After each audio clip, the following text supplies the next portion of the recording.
Aho, Iaho, Aho, Iaho.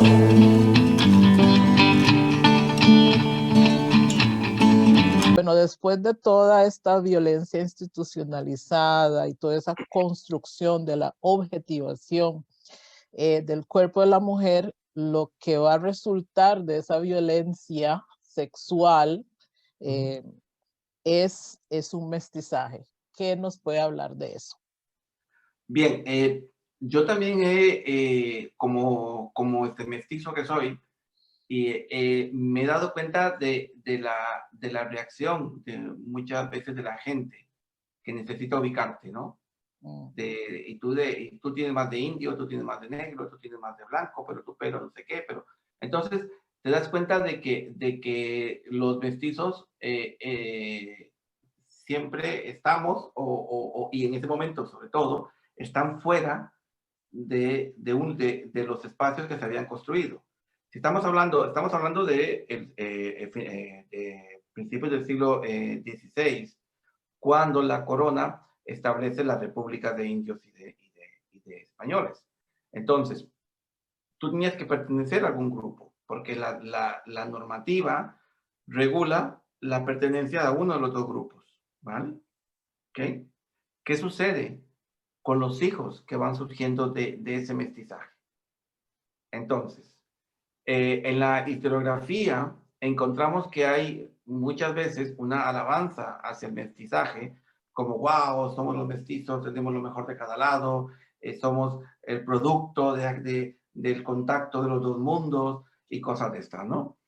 Pero, ¿qué pasaba realmente con los mestizos en este periodo? Y luego, pues, podríamos ir haciendo una comparación por siglos, pero si hablamos en este primer momento, nos encontramos que ellos y ellas, pero ellos son los que más aparecen en la documentación, aunque ellas van a tener un papel primordial, encontramos en la documentación oficial una preocupación enorme por ubicarlos. Y ahora, ¿qué ley le vamos a aplicar? Claro, ¿por qué? Porque resulta que, bueno, yo parto, o sea, no parto de hipótesis, sino yo parto de la lectura de la documentación. Para poder hacer este trabajo como yo me he dedicado durante años a estudiar las leyes indianas y también la correspondencia oficial, donde se consulta no solamente al Consejo de Indias, sino también al rey, sobre todo este tipo de asuntos. Entonces, cuando vas leyendo de una manera minorizada todas estas pequeñas preguntas, es cuando tú te das cuenta qué es lo que está sucediendo en el espacio colonial, ¿vale? Y una de las consultas, dos son las consultas que más se hacen. Una es en referencia a la convivencia con los afrodescendientes y otra es en relación a los mestizos, porque la corona ni los funcionarios saben qué hacer con ellos. No, ¿dónde los colocamos? ¿Qué papel van a jugar en la consolidación de la colonización? O sea, ¿qué identidad le damos? Y bueno, ¿y cómo los fiscalizamos también? Importante. Porque si son medios indios tendrán que pagar algo de impuesto, pero si son medios blancos, más todavía. Entonces, ¿dónde los colocamos? Ok, entonces, volviendo a la historiografía, digamos, oficial, o aquella que nos habla de la construcción del Estado-Nación, de las identidades, del mestizaje, de la raza cósmica y todas estas cosas, nos damos cuenta de que hay una necesidad de crear identidad hacia los mestizos, ¿no? O sea, nuestros países en Centroamérica son tremendamente mezclados, ¿no? Entonces, había que hacer que todas esas personas mezcladas tuvieran una identidad y pues vamos a llamarlos mestizos o vamos a utilizar ese concepto. Pero cuando vamos mirando el uso del concepto mestizo desde la época, en el periodo colonial, y entonces vamos desde el siglo XVIII, vamos bajando y llegamos al XVI, donde se empieza a utilizar el concepto mestizo y donde se empieza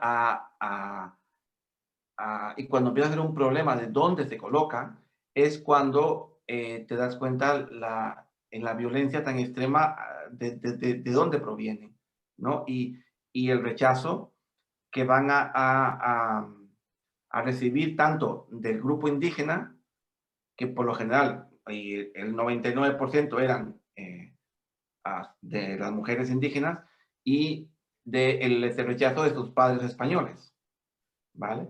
Entonces vemos que se habla así de, por ejemplo, a la hija de Pedro de Alvarado, que era mestiza, pero bueno, no podía ser hija de una indígena de la calle, tenía que ser hija de una princesa, porque si no la historiografía parece que no, es como que solamente hay mujeres princesas, ¿vale? Y todas las demás no son mujeres. Entonces solamente cuentan las hijas de las princesas, de los hijos de los caciques, pero ¿qué pasaba con los hijos y las hijas de las mujeres de a pie que eran víctimas de las violaciones españolas? Entonces, te das cuenta cuando vas viendo esta documentación que esas personas quedan totalmente desprotegidas, en contraposición de lo que siempre se había dicho, que los españoles reconocían a sus hijos y los protegían, y que esas personas mestizas eran superiores a los indígenas, pero inferiores a los españoles, ocupando un espacio medio. Pero eso no es cierto. O sea, lo que vamos a encontrar es que las mestizas van a sufrir una doble violencia, no solamente por parte de otros españoles, sino por parte también de los indígenas, que no las reconocen como propias. Y una manera de vengarse del conquistador es someter a sus hijas, a lo que producen, digámoslo así, ¿no? Entonces, estas muchachas se van a ver inmersas en redes de prostitución, por ejemplo, tal vez no entendidas como las actuales, pero sí son obligadas a prostituirse, y especialmente en las casas que establece la iglesia y la corona para la prostitución de las indígenas, ¿no? Como para que no estén en la calle, hacen este tipo de lugares. Qué interesante eso, ¿verdad? Que cómo los cuerpos de las mujeres, no importa en qué espacio se encuentran, es siempre violentado, porque esto último que acabas de explicar, las mujeres mestizas, otra vez sus mamás violentadas y ahora ellas violentadas por ser mestizas. Sí. ¿Verdad? Qué tristeza. Somos voces de la historia, sangre, tinta y papel.